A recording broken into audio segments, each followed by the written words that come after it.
Hey, what's up, guys? It's Russo and Jordy with Backdoor Fantasy Sports, and we've got another prize picks video for you.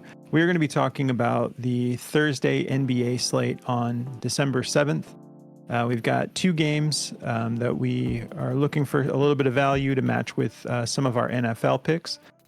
And if you've never tried prize picks, use our promo code at the bottom of the screen and they'll double your first deposit up to $100.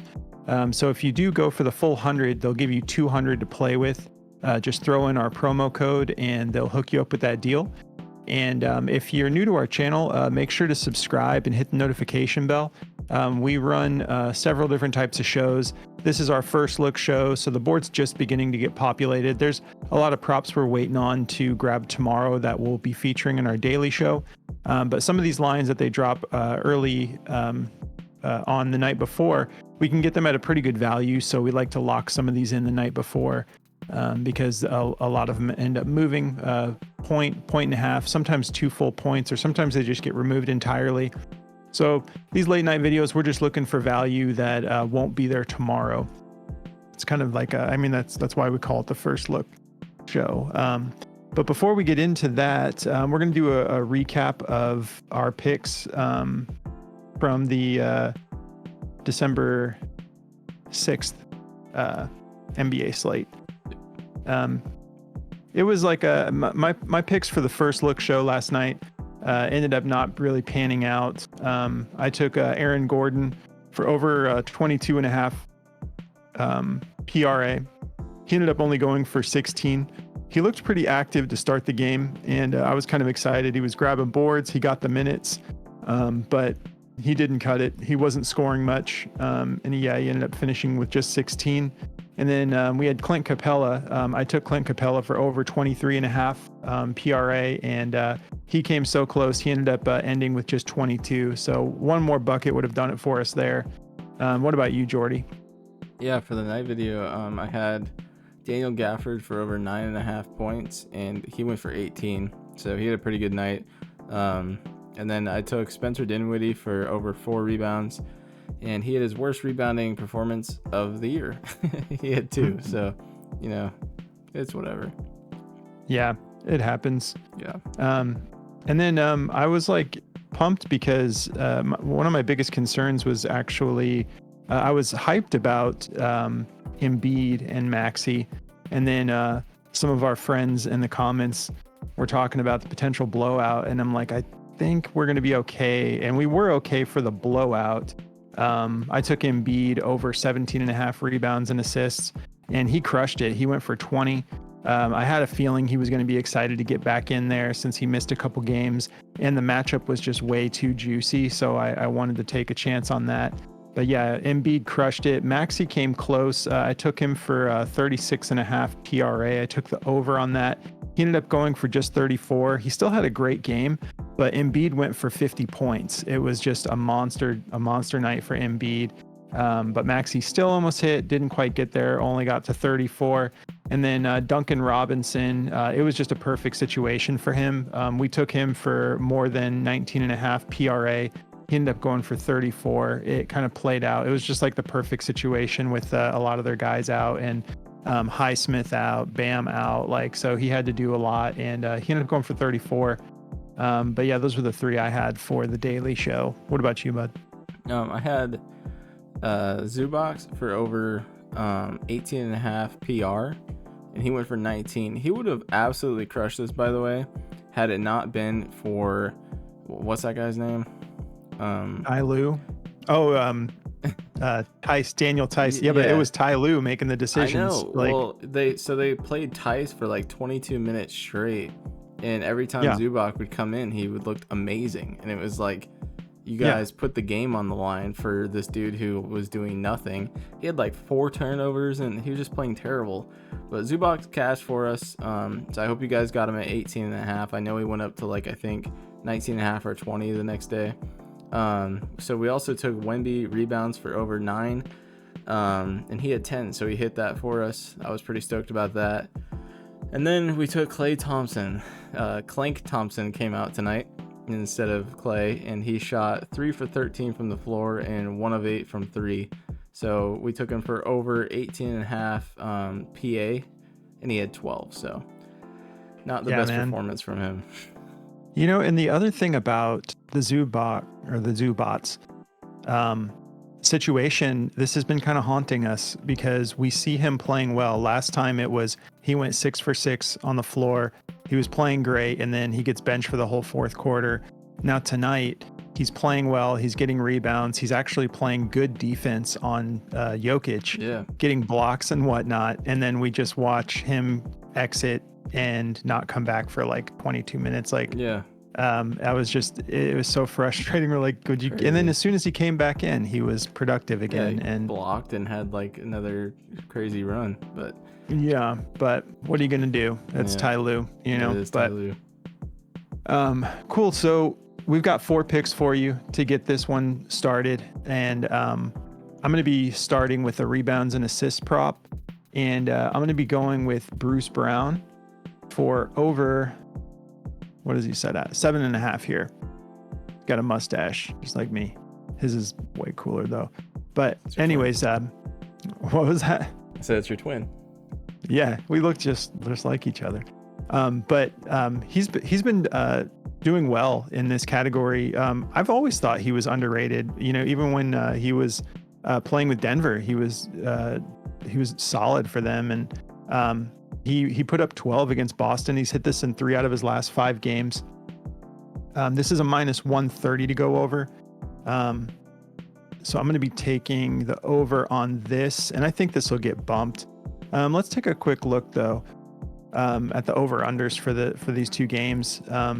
So we've got Milwaukee versus the Pacers should be a blast. 254.5 over-under with the Bucks favored by 4.5. There's going to be so many more props tomorrow that we're going to want to get into that aren't on the board yet for both of these matchups. But we don't really have any major blowout potential for either of these. And then the Pelicans and Lakers, we've got a 230 over under with the Lakers favored by 2. This is going to be a lot of fun to match these with the NFL picks. But anyways, just getting that out of the way that we don't really have to worry about blowout potential.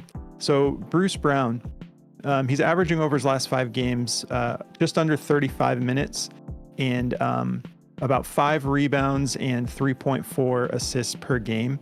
Although, like we said, up against Boston in that last matchup, he went for 12. And what else do I got here? Yeah, so Milwaukee is 15th in rebounds allowed and 18th in assists allowed to this particular, or just overall as a team. So even though some of these look like it's not a great matchup, overall as a team, there's going to be a lot of rebounds and assists to be had. But to his position in particular, when he's coming in, they're allowing 6.8 rebounds and 7.7 assists. So for him to get over that 7.5, I just feel good about that, especially like we were saying, he's averaging around 35 minutes a game. So he'll get his time. I think that he'll be able to pull this down. I'm going to take the over on that. And then my next one is going to be points and assist prop. And I'm going to be going with Brandon Ingram to go over 28.5 here. He's been really exciting to watch lately. This whole Pelicans team has been exciting to watch lately. I know in particular, I can't wait to get into some Zion props tomorrow. But he's hit this, let's see, he's hit this 7 out of his last 10 games. And he's one of those guys, like even in somewhat of a difficult matchup, he can just start scoring. He can just start putting up points. They've been relying on him to do so. And over his last 10 games, he's averaging 34 minutes a game, putting up just under 25 points a game and 5.3 assists. And if we look at what the Lakers are allowing to small forwards, around that 20-point mark is what they're allowing. But I think he's going to be able to go for more than that tomorrow. And then if we look at the assists, it also, on paper looks a little bit tight, but they're actually 16th. The Lakers are 16th in points allowed and 20th in assists allowed. So I like what the Pelicans have been doing. They look like they're really starting to click. So I'm going to be taking the over here.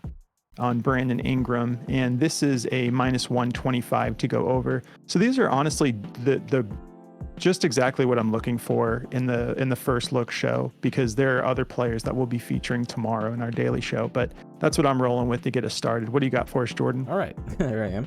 So to get me started, I'm going to be going with a points and assist prop here, and I'm going to be going back to my man Trey Murphy.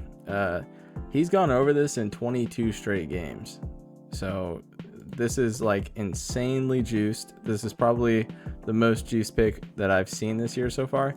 Now I know he's just coming back, but already in his 2 games back, they've got him at 30 minutes already, and he put up 16 points and 1 assist in the second game, and in the first game back he put up 18 points in 22 minutes and 1 assist also. So if we look at how many threes this guy's jacking up, I mean, he's putting up 9 threes a game and shooting about 38%, but that's pretty typical when you're shooting 10 threes. Like if he was shooting 50%, this points line would be even higher. So I like him to go over this, and he can. I mean, this guy can go 5 for 10, or, you know, he's gotten hot like that before. So against the Lakers in a big game, I like him to go over this. I think he's going to be definitely getting it going tomorrow, so I like him to go over this. This is a -130, and let's see here. Forgot to pull up one thing. So if we look at what the Lakers are giving up to small forwards, they're giving up where are they at here? They're giving up 19 points and 3 assists a game. So, you know, we've got some wiggle room there for him to get this done. And with the way he's been scoring the ball, I mean, this guy shoots with the most confidence I've seen. He's got that shooter's touch, so I like him to just go over this. In the last game, he just looked just as good as I wanted him to as well. So we're going to take this. We're not going to overthink this one much. And then my next one, I expect, honestly, Trey Murphy to go up to probably 14.5, 15 tomorrow. And then this one is not going to be on the board. We got Herbert Jones at 2.5 assists. He's gone over this in 7 out of 10 games. They might bump it up to 3, but I think they're just going to take it away. This is a -145 to go over 2.5. You know, if we look at what the Lakers are giving up assist-wise, again, to small forward, they're giving up 3 assists, but that's literally all we're needing. And in such a high-paced game where he's been going over this regularly, I just don't see him not hitting this. I mean, look at in this last 10-game stretch, he's gone over it 7 times. Some of these games he's getting 6 assists, 8 assists. Like, he's been doing this pretty regularly. So he has had these weird games where he's not putting up any, but that's also games where he's scoring a little bit better and rebounding more. But I think in this game, I'm not even going to worry about it too much. 3 assists is so low for a guy who plays, I mean, he's playing what, 31 minutes a game? Like, that's plenty of time. And in these cup games, his minutes have gotten a huge boost. He put up 35 minutes with Sacramento in that last game and 36 against Chicago. So, you know, these are almost like playoff games. So I think he'll definitely be on the floor for over 30 minutes, and I like him to go over 2.5. So I'm pretty stoked with these for the first look, and that's what I've got. Yeah. So these are the 4 we're rolling with just to get things started. We'll be back with our daily show with more picks. But yeah, this is what we have to get things rolling, guys. We hope you have a great day, and we will catch you tomorrow in the next video. Good luck, guys.